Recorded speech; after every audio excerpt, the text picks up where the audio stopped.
SIP Headers em ação. Agora eu vou mostrar para vocês os cabeçalhos, mas a partir do ponto prático, né? O que eu vou mostrar para vocês? Aqui eu tenho uma chamada que foi feita do 1001 para o 1000, né? Desse usuário para esse usuário no ngrep. E vamos ver como é que os cabeçalhos mudam. Aqui em cima, logo após o invite, a gente tem a request URI. Então a primeira coisa que eu vou olhar é como é que a request URI ela funciona dentro do sistema. Então aqui eu tenho o primeiro invite, ele fez o invite, recebeu um Proxy Authentication Required, normal, é o pedido de autenticação. ACK encerrou a primeira transação. Agora vem para a segunda transação, pode olhar que o número de sequência já é 2, indicando que é uma nova transação. O proxy, ainda 1000@domain.com, o proxy dá um giving a try. E agora eu tenho um novo invite. Note uma coisa aqui, que a request URI mudou. Ela agora possui o endereço de contato do usuário final. Então, aquele endereço domain.com, o proxy foi lá na tabela de localização, encontrou esse endereço, né, e substituiu. A gente pode ver esse endereço? Pode, claro.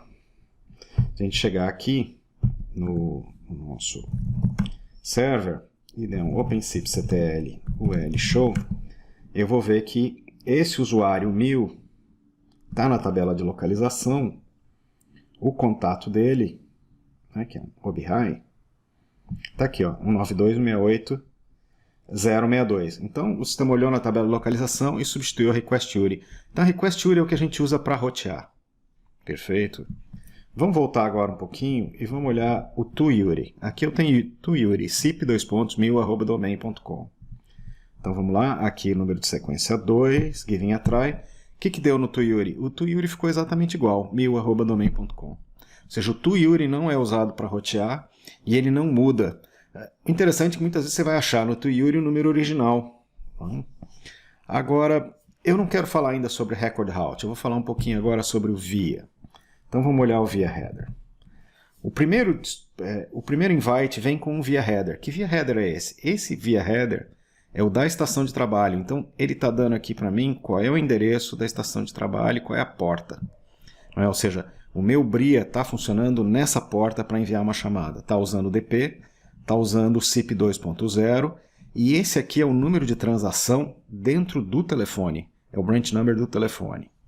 Aqui tem mais o RPort. O RPort é usado para travessia de NAT. Ele anota a porta de entrada. Perfeito. Então aqui está o invite. Proxy Authentication Required.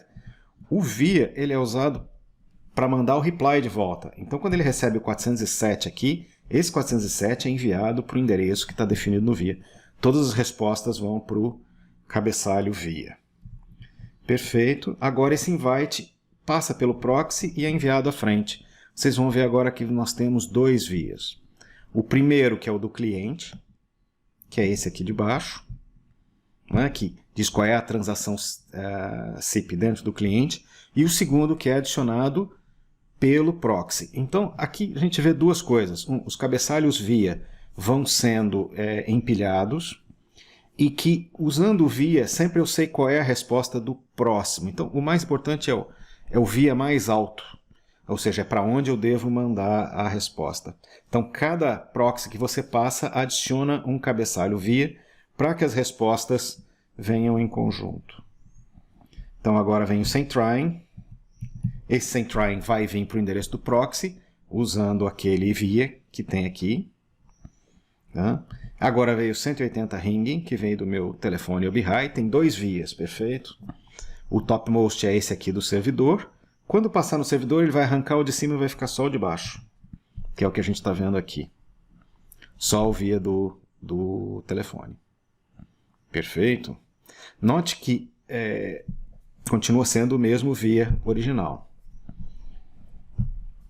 Perfeito. Mesma coisa, 200 SDK, 200 SDK. Então esse é o via header. O via header marca a transação e também diz para onde mandar as respostas. As respostas sempre são encaminhadas ao VIA. Note que ACK não é uma resposta, é um pedido sequencial. BY é um pedido sequencial. Resposta tem um código sempre, 100, 180, 200, 300. Essas são as respostas. Max Forwards, vamos olhar o Max Forwards também. Aqui eu tenho invite, o Max Forwards está 70. Esse é o invite que foi para frente, o Max Forwards está 69, ou seja, passou pelo proxy, ele diminui o Max Forwards uma. Contact, esse aqui é muito importante também. Aqui eu tenho invite, e esse invite tem um contact. O contact é o endereço do cliente, perfeito? 192.168.067.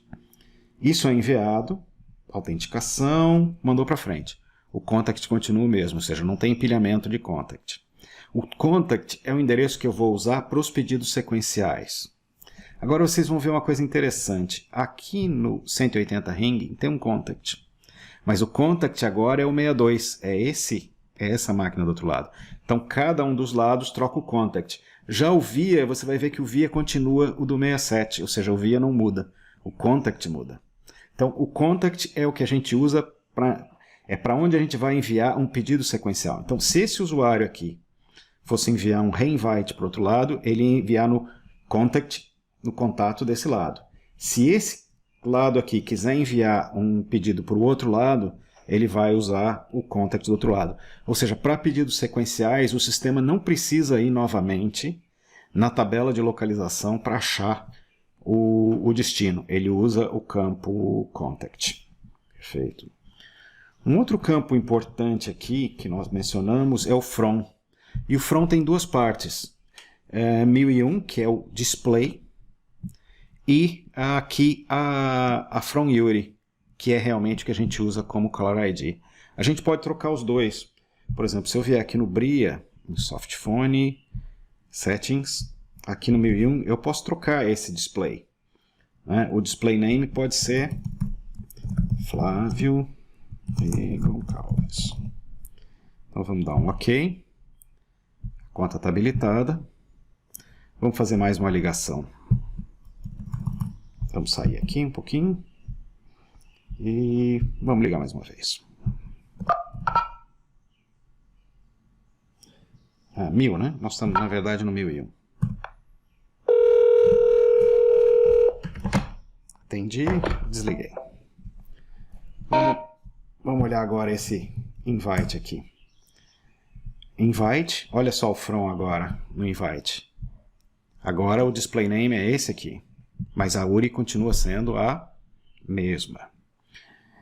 Próximo campo, Call ID. Vocês vão notar uma coisa, o Call ID não muda durante toda a chamada. Então eu tenho o invite, é o Call ID, o proxy é o mesmo Call ID, o Call ID é sempre o mesmo, é YJC ao final. Pode olhar, YJC, ringing, pedidos sequenciais, todos os pedidos de um diálogo tem o BY, tem o Call ID.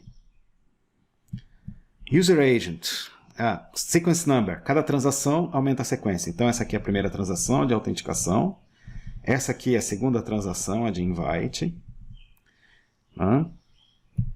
e aqui a terceira transação, o BY.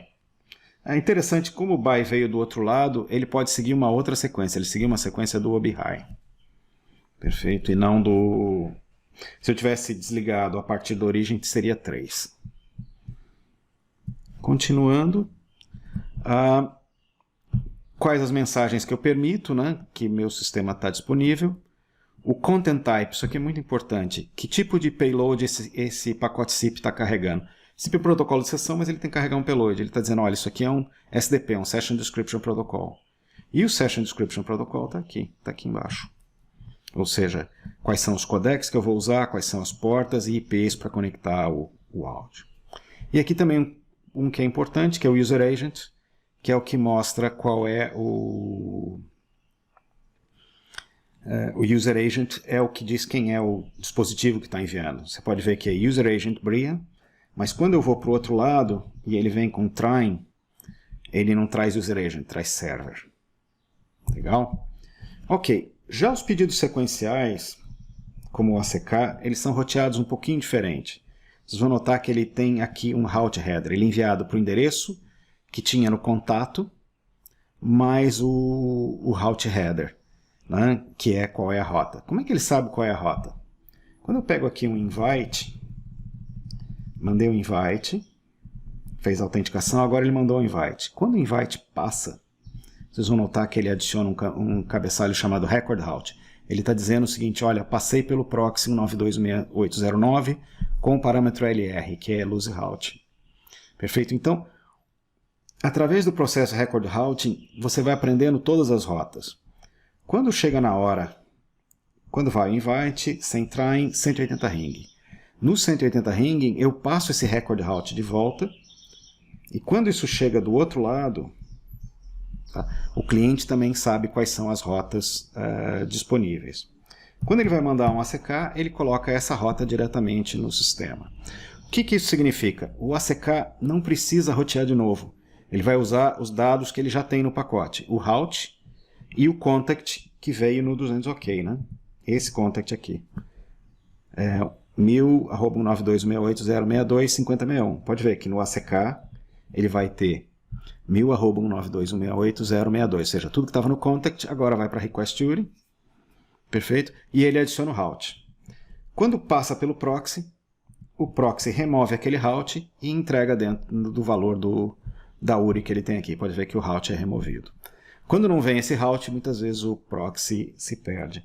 Então, esses são os principais cabeçalhos do sistema, mas agora em ação, né? Num exemplo mais prático. Então, em seguida vamos ao próximo capítulo.